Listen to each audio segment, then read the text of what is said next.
Hey everybody, welcome back. Today we're going to be going over section 6.2. First section was a lot of terminology, a lot of vocabulary. Don't worry, this section will have way less of that. Today we're going to be taking a look at combining like terms. Alright, what is a like term? Like terms are terms in a polynomial that have the same variable or variables and the same exponent on the variable or variables. And these terms can be combined by combining the coefficient in front of them. Let's go through some examples. Let's take a look at 3x and 2x. These are like terms. You can see that they both have the same variable, x. The exponent on that x is 1 in both cases, so they are considered like terms. Let's take a look at another example. -5 x squared and 7 x squared. So again, the same variable in both of these terms and the same exponent on that variable. The -5 has an x squared. The 7 has an x squared as well, right? The same variable, same exponent. So these are, again, are like terms. Let's do another one. How about 3x and 2x? Oh, sorry. Let's make that 3x squared. So 3x squared with 2x. They both have the same variable, they both have x, but this first term has an x squared, and the other one is just x. So the exponents are different on the variables. So same variables, but different exponents, that's not good enough. These are not like terms. Let's do another one. How about 2x squared y cubed and 5x squared y cubed? Now I mentioned before that it could be a single variable, it could be more than one variable. What matters is that you have the same variables and the same exponent on those variables in both of the terms. So you can see here, both of them have x squared, both of them have y cubed, and so these are indeed like terms. We'll do one last example and then we'll move on. Let's try 4x squared y and 3y x squared. All right, these look different. The first one is x squared y. The other one is y x squared. But if you think about it, these are just variables being multiplied with one another. The order doesn't really matter. 2 times 3 is the same thing as 3 times 2. And so x squared y is the same as y x squared. So because they both have x squared and they both have y, these are indeed like terms. Okay, so don't be fooled by the order of the variables. If they are all linked together in a single term and they have the same exponent on each of those variables, those are like terms indeed. All right, let's move on. and take a look at an example of how to combine these like terms.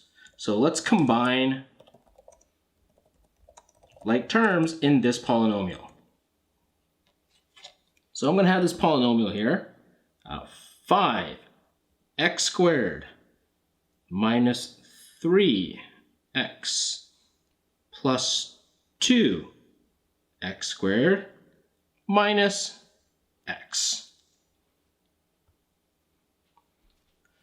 Now, the way I like to do this is, in order to keep track of which terms I've already taken care of, I like to mark each one as I use them up. So I usually draw a little line underneath each one. So I'll start with the very first term, 5x squared. And then I take a look at all the other terms that I have next to it. I have negative 3x, I have positive 2x squared, and I have negative x. Of the remaining terms, which of these are like terms with that 5x squared? Well, if you take a look, this one here, this positive 2x squared, is a like term with 5x squared. And so with these, I can combine them together. And to do that, you simply combine the coefficients. So I have positive 5 with positive 2. That gives me positive 7. And then it's still an x squared. Okay, so I had 5 of these guys, and then I had another 2 of these guys, and so now I have 7 of these guys. All right, so once I've underlined those, I can see what's left over. I still have this negative 3x to take care of. All right, let's deal with that. Negative 3x. Well, this negative x over here is a like term. So negative 3x with negative x. Remember, that's the same as negative 1x. So how do I combine negative 3 with negative 1? Well, that's negative 4. So negative 4x. So when I take this long polynomial that had 4 different terms and I combine all the terms that are like terms, I've reduced it down to a single binomial. 7x squared minus 4x. All right, let's do one final example, and then that'll be it for today.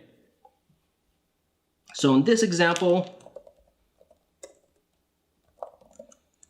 I'm going to ask you to simplify the following polynomial. So we have negative 4y squared plus 3y minus 4 plus 2y minus 7 plus 6y squared. So this is a long one, but we're going to tackle it the very same way. If you see the instructions simplify, it basically just means combine all the like terms that you can find. Let's start with the first one. Negative 4y squared. Let's try to find a like term. Positive 3y? No. Negative 4? Nope. Positive 2y? No. Negative 7? No. Positive 6y squared. There you go. It's got a y squared. So this will combine with the negative 4y squared to give me positive 2y squared. All right, let's move on to the next term. Positive 3y would go with the positive 2y. Together, that gives me positive 5y. And then finally, it looks like I just have this constant term left. Negative 4 with negative 7. Well, that gives me negative 11. And there we go. That's our final answer. 2y squared plus 5y minus 11. Now, when you write these polynomials, I made these examples so that pretty much you always start with the highest degree term. So notice I put the y squared in front, and then we went to the next lower degree term, the 3y, and then down to an even lower degree term, the negative 4. If for some reason this polynomial wasn't ordered in that way, it's usually good practice to write out your final answer, your final polynomial, in descending degree term by term. So you typically want to start with the highest degree term. So in this case, the highest exponent you have in the variable. And then as you move to the right, you go with smaller and smaller degree terms. So if you had like a y cubed, you would start with that. Then the next would be y squared. Then the next would be y. And then finally, the last one would be any constant that you have. Okay, so I'm just going to put that down in writing that we typically write our answer from highest degree term to lowest degree term. And our constant is typically our lowest degree term. All right, and that concludes our lesson for today. Thanks for tuning in.